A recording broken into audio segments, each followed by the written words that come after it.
Hey guys, this is Tired Goth, and this is a continuation of the malware show that got cut off yesterday.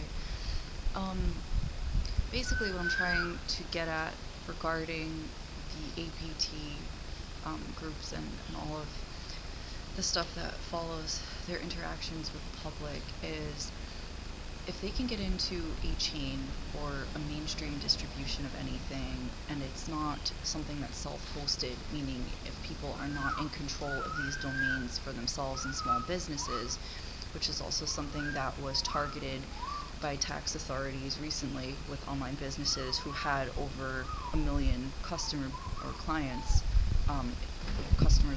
in their base. Basically, it kind of dictated how business was going to be made. And what it ends up being is that people who are in small pockets of communities end up in these APT groups to do exactly that, or vice versa. There are situations that end up deciding what it is that ends up getting involved in the mainstream so that people can't have free autonomy, movement, or control over their own resources. So APT groups can not only be technological, they can be based in finances, insurance support, and all sorts of other things that have to do with people's privacy, their assets, and contributions that they've made to their own life and happiness. So APT groups target this kind of thing because it becomes profitable, because it becomes lucrative for them, and only recently have people decided to take advantage of the documentation on these groups to see what it is that is actually under threat when you're dealing with them.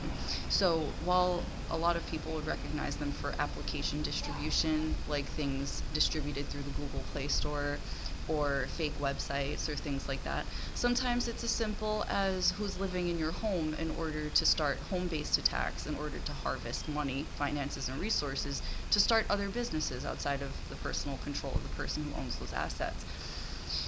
In other situations, you have larger, broader scale attacks where basically what you're dealing with is a group of people who target certain resources and businesses and make sure that there's a lot to be interacted with from a customer level in order to gain resources like credit card information and all sorts of other things, so that whatever it is that's being chosen is then acted on in a theft acquisition. People are also spied on for data. Information is secured without authorization, and other things that occur to transpire against the customer resource ends up happening. And you saw this with APT-10 most recently through the 333 port acquisition of data through spying televisions. And they're not spying televisions natively, they're smart TVs that were conveyed to be apt resources for entertainment, and then they were turned into spying devices. So this is the type of thing where routing becomes important, and with respect to advanced persistent threats, where a person is allowed to position themselves in said routing ends up being the prime focus and point of attention when you're deciding what it is you're going to do once you've discovered them.